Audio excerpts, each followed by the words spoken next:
அன்பர்கள் அனைவருக்கும் வணக்கம். யோகி ஜெயப்பிரகாஷ் வலைதள ஊடகத்திற்கு தங்கள் அனைவரையும் அன்புடன் வரவேற்கிறேன். நல்லா இருந்தால் நீங்கள் கலெக்டர் கூட ஆவீங்க, அதில் ஒன்றும் தவறு கிடையாது. வலுப்பெறுகின்ற காலகட்டம். தொழிலையே நீங்கள் சிரமப்பட்டு கையிலிருந்து முதலீடு போட்டு தான் நகர்த்துற மாதிரி இருக்கும். கோச்சாரம்லாம் ரொம்ப பெருசாக இருக்காது, சரிங்களா? இதோ வண்டி ஓடுற அளவுக்கு நிச்சயமாக பலம் கிடச்சிரும். ஆனால் உள்ளூரில் இருக்கிறவங்களும் கொஞ்சம் அதிகரிக்கும், போட்டு வெளியே போயிடுறது. ஆக பிறர் பேச்சை கேட்டு குடும்பத்தில் இருக்கின்ற பிரச்சனைகளை அதிகப்படுத்துறது, குடும்பத்தில் புதிதாக வதந்திகள் குழப்பங்களை ஏற்படுத்துறது, இதெல்லாம் வேண்டாம். நமச்சிவாய வாழ்க, நாதன் தாள் வாழ்க, தென்னாடுடைய சிவனே போற்றி, எந்நாட்டவர்க்கும் இறைவா போற்றி.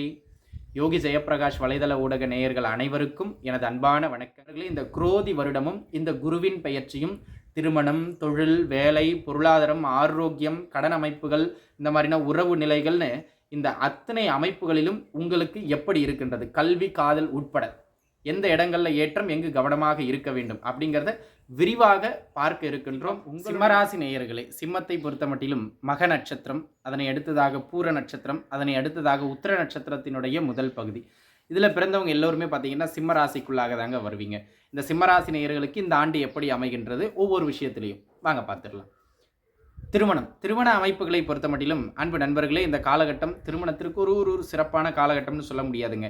கல்யாணத்தை கோச்சாரம் தடை செய்யாது. அந்த விதத்தில் கொஞ்சம் சிரமப்பட்டு தான் பொண்ணு பார்க்குற மாதிரி இருக்கும். அந்த ப்ராசஸிங்கை ரொம்ப தலைப்பிச்சிக்கிற மாதிரி இருக்கும். ஆக இந்த காலகட்டத்தில் கொஞ்சம் சிரமப்பட்டு ரொம்ப கஷ்டப்பட்டு பொண்ணு பார்த்தேன் அப்படின்னு ஒரு வரலாறு சொல்லுவோம் இல்லையா, அந்த மாதிரியான அமைப்புகளில் தான் திருமணம் கைகூடி வரும். கொஞ்சம் கஷ்டப்பட்டு தான் பார்க்க வேண்டியிருக்கும். பார்க்க வேண்டியது கடமை தான், சரிங்களா? திருமண அமைப்புகள் எளிமையாக கைகூடாது. சிரமத்திற்கு பிறகு திருமண அமைப்புகள் கைகூடும். செகண்ட் மேரேஜுக்கு இந்த காலகட்டத்தில் அமைப்புண்டு. எல்லாமே சிரமப்படுத்தி தான் கொடுக்கும். ஆக கொஞ்சம் எஃபர்ட் போட்டு முயற்சி பண்ண வேண்டியது அவசியம். புத்திர பாக்கியத்தை பொறுத்த மட்டும் இந்த காலகட்டத்தில் குழந்தை பாக்கிய அமைப்புகள் நன்றாக உண்டு. தாராளமாக நீங்கள் முயற்சிக்கலாம். சின்னதாக ஒரு சிலருக்கு மருத்துவத்துக்கு பிறகு கிடைக்கும். ஒரு சிலருக்கு குழந்தை பாக்கிய அமைப்புகள் குலதெய்வத்தை வழிபட்ட உடனே கிடச்சிரும். தாராளமாக முயற்சிங்க. புத்திர பாக்கியத்திற்கு சிறப்பு. ஆனால் திருமணம் அந்த ப்ராசஸ் தான் ரொம்ப தலைப்பிச்சுக்கணும். ஒரு சிலருக்கு கிட்ட போய் தட்டி போகிற சில தொந்தரவுகள்லாம் ஏற்படும். கொஞ்சம் பார்த்து இறைவனை பிரார்த்தனை செய்து, குலதெய்வத்தை பிரார்த்தனை செய்து முயற்சி செய்யுங்க, சரிங்களா? வேலை அமைப்புகளை பொறுத்த மட்டும் அன்பு நண்பர்களே, ஓப்பனாக சொன்னா வேலை கிடைக்கும், அவ்வளவுதான். ஆனால் ரொம்ப சிறப்பான வேலை கிடைக்கும், ஓஹோன்னு இருக்கும், ப்ரமோஷன் கிடைக்கும், அதெல்லாம் என்னால் சொல்ல முடியாது, சரிங்களா? ஏன்னா கோச்சாரம் இது, சரிங்களா? என்ன சிம்மராசிக்காரங்களுக்கு அப்படி பழி வாங்குற மாதிரி சொல்கிறீங்க, அப்படிலாம் கிடையாது. உங்கள் ஜாதக தசாபுக்தி நல்லா இருந்தால் நீங்கள் கலெக்டர் கூட ஆவீங்க, அதில் ஒன்றும் தவறு கிடையாது. ஆனால் நான் சொல்கிறது பொதுப்பலன். இந்த பொதுப்பலனின் அடிப்படையில் வேலை கிடைக்கும். சொல்கிற அளவுக்கு சிறப்பான வேலையாக இருக்குன்னு சொல்ல முடியாது, உங்களுக்கு தகுதியான வேலையாக இருக்குன்னு சொல்ல முடியாது. குடும்பத்தை நகர்த்துறதுக்கு முதல்ல ஒரு வருமானம், முதல்ல நம்ம வயிற்று பசியை பார்க்கணும், அதுக்கப்புறம் தான் நம்ம ஆடம்பரத்தை பார்க்கணும். முதல்ல இப்போ வயிற்று பசிக்கு ஒரு வேலையை தேடிக்கிடுங்க, அது கிடைக்கும், சரிங்களா? அதில் அப்படியே நகர்றது நல்லது, அதில் பயணிக்கிறது நல்லது. சொல்கிற அளவுக்கு பெருசாக ப்ரமோஷன் கிடைக்கிறதுக்கான அமைப்புகள் இந்த காலகட்டத்தில் இல்லை. சொல்கிற அளவுக்கு பெருசாக சம்பள உயர்வுகள் கிடைக்கிறதுக்கான அமைப்புகள் இந்த காலகட்டத்தில் இல்லை. அதனால் இருக்கிற வேலையை ஏற்றுக்கிட்டு எதுவும் பெருசாக பிரச்சனைகள்லாம் பண்ணிக்கிடாமல் உடன் வேலை செய்பவர்கள், ஏன்னா இந்த காலகட்டத்தில் பார்த்தீங்கன்னா நீங்கள் ஏதாவது உடன் வேலை செய்பவர்களோடு பிரச்சனை பண்ணுறீங்க, இல்லை அந்த மாதிரி சில தொந்தரவுகள் பண்ணுறீங்க அப்படின்னு சொன்னால் டக்குன்னு வேலை பறி போயிட்டு இன்னொரு வேலையை தேடி இன்னொரு வேலை கிடச்சிரும், சரிங்களா? ஆனால் இந்த ப்ராசஸ் இங்கேருந்து அங்கே போகிற வரைக்கும் கொஞ்சம் சிரமத்தை ஏற்படுத்தும் இல்லையா? அதனால் கொஞ்சம் அனுசரித்து போகிறது வேலையில் நல்லது. ஏற்றம் கிடையாது, ஒரு நார்மலான வேலை கிடைக்கும், சரிங்களா? தொழில் அமைப்புகளை பொறுத்த மட்டிலும் அன்பு நண்பர்களே, பெரிய பணவரவை கொடுக்கும், பொருளாதார ரீதியாக அப்படி ஏற்ற வச்சிரும் அப்படிங்கிற மாதிரியான அமைப்புகளில் ரொம்ப சிறப்பான தொழில் அமைப்புகளோ தொழில் நகர்வுகளோ இந்த காலகட்டத்தில் இல்லை. போட்டிகள் வலுப்பெறுகின்ற காலகட்டம். தொழிலையே நீங்கள் சிரமப்பட்டு கையிலிருந்து முதலீடு போட்டு தான் நகர்த்துற மாதிரி இருக்கும். கோச்சாரம் அப்படி தான் இருக்குது. ஆக அன்பு நண்பர்களே, ஒருவேளை உங்கள் சுயசாதகம் வலுத்திருந்தால் நல்லா நகரலாம். ஆனால் இந்த புது பலன் அடிப்படையில் தொழில் அமைப்புகள் சொல்கிற அளவுக்கு சிறப்பு கிடையாது. ஆக கடனை உடனே வாங்கி தொழிலில் இன்வெஸ்ட் பண்ணுறது, இங்கிருந்து ஒரு பிரான்ச் அங்கே ஓப்பன் பண்ணுறது, விரிவுபடுத்துறது, இந்த மாதிரியான பெருத்த வேலைகளை செய்கின்றதை கூடுமானம் வரையிலும் நீங்கள் தவிர்ப்பது சிறப்பு அப்படிங்கிறத மனசில் வச்சுக்கிடுங்க. தொழிலில் பெருசாக இல்லை, புதுசாக தொழில் தொடங்குறவங்களாம் கொஞ்சம் சின்னதாக தொடங்குங்க, பார்த்து தொடங்கணும். ஏற்கனவே தொழில் பண்ணுறவங்க தொழிலை பிரச்சனையை ஏற்படுத்தி கொள்ளாமல் பார்த்து கொள்ள வேண்டியது அவசியம். அகலக்கால் வைக்காதீங்க, ஏன்னா இந்த காலகட்டம் சிறப்பாக இல்லை. பொருளாதார அமைப்புகளை பொறுத்த மட்டிலும் அன்பு நண்பர்களே, இந்த காலகட்டம் இறுக பிடிச்சி இந்த கஞ்சத்தனம்னு சொல்லுவோம் இல்லையா, நீங்கள் அதை சிக்கனம் கஞ்சத்தனம் எப்படி வேணால் எடுத்துங்க. ஆடம்பர செலவுகளை தவிர்த்து கொள்ளுங்கள் நண்பர்களே. இந்த காலகட்டம் ஆடம்பர செலவுகளை தவிர்த்தால்தான் குடும்பத்தை நகர்த்துவதற்கான, இப்போ பாருங்கள் கொஞ்சம் பணக்காரராக இருக்கார், குடும்பத்தை நகர்த்துறதுக்கு பிரச்சனை இல்லை. ஆனால் நம்மள மாதிரி ஆவரேஜான லைஃப்பில் இருக்கிறவங்க, அன்னாடம் காட்சிகளாக இருப்பவர்கள், இந்த மாதிரியான நபர்களுக்கெல்லாம் சிம்மராசிக்காரங்களுக்கு இந்த காலகட்டத்தில் கடுமையான பொருளாதார நெருக்கடிகளை ஏற்படுத்துகின்ற ஒரு ஆண்டு. அதனால் மணி மேனேஜ்மெண்ட், எதை எப்போ செலவு செய்யணும், எந்த விஷயங்களுக்கு செலவு செய்யணும், எந்த விஷயங்களுக்கு செலவு தவிர்க்கணுங்கிறதெல்லாம் பார்த்துட்டு பொருளாதாரத்தை மெயின்டைன் பண்ணுங்கள். இல்லைனா குடும்பத்தை நகர்த்துறதுக்கே பொருளாதார நெருக்கடியை ஏற்படுத்தலாம், அல்லது கடன் வாங்கி செலவு செய்து பெருங்கடனில் சிக்க வைக்கிறதுக்கான வாய்ப்புகளை ஏற்படுத்தலாம்.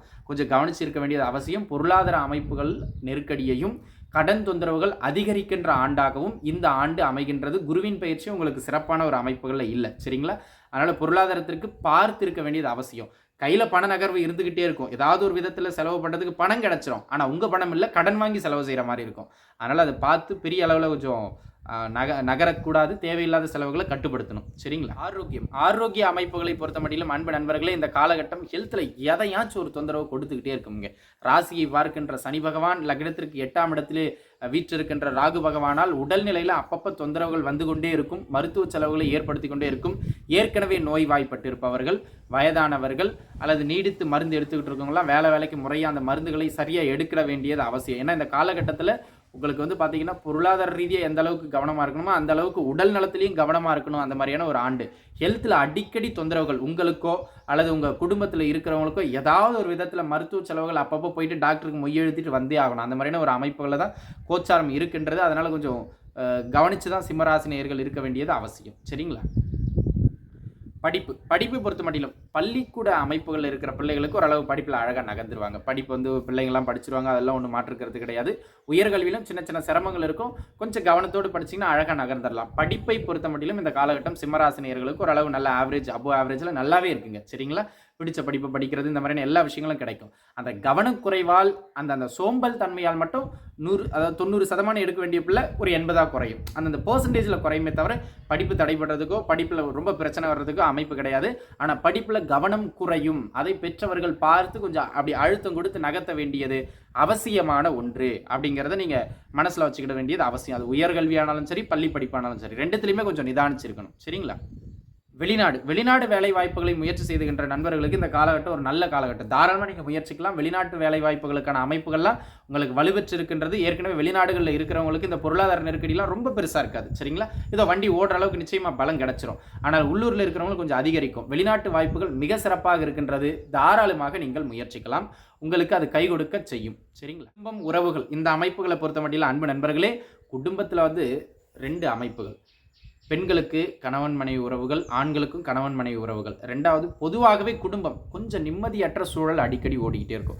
குடும்பத்தில் ஒன்று போனால் ஒன்று பிரச்சனை. அது உறவுகளுக்கு இடையில சிக்கல். குடும்பமே நல்லா இருந்தாலும் ஏதாவது வீட்டுக்கு வந்து போகிற சொந்தக்காரங்க ஏதாவது ஒன்று போட்டு விட்டு போயிடுறது. ஆக பிறர் பேச்சை கேட்டு குடும்பத்தில் இருக்கின்ற பிரச்சனைகளை அதிகப்படுத்துறது, குடும்பத்தில் புதிதாக வதந்திகள், குழப்பங்களை ஏற்படுத்துறது, இதெல்லாம் வேண்டாம். ஒப்பனா சொல்லணும்னா சிம்மராசினியர்களுக்கு மன வாழ்க்கையிலும் சரி அல்லது குடும்பத்தில் இருக்கிற பிற உறவுகளிலும் சரி இந்த காலகட்டத்தில் கொஞ்சம் பட்டுப்படாமல் இருந்துக்கிறது, விட்டு கொடுத்து போய்க்கிறது தான் நல்லது. குடும்பத்தை காப்பாற்றிக்க முடியும். இல்லை அப்படின்னு சொன்னால் மன வாழ்க்கை வழக்குகளுக்கு நகர்றதுக்கு வாய்ப்புண்டு. மன வாழ்க்கை பிரிவினைக்கு நகர்றதுக்கு வாய்ப்புண்டு, சரிங்களா? குடும்பத்திலையும் கொஞ்சம் அமைதியற்ற ஒரு சூழல் நிலவுகின்ற ஒரு காலகட்டம். உறவு சிக்கல் ஏற்படும். அதனால் பார்த்துருக்க வேண்டியது அவசியம். சிம்மராசிக்காரங்க உங்களுடைய ஈகோவெல்லாம் விட்டு கொடுத்துட்டு கொஞ்சம் நிதானிச்சு இருக்கணும்.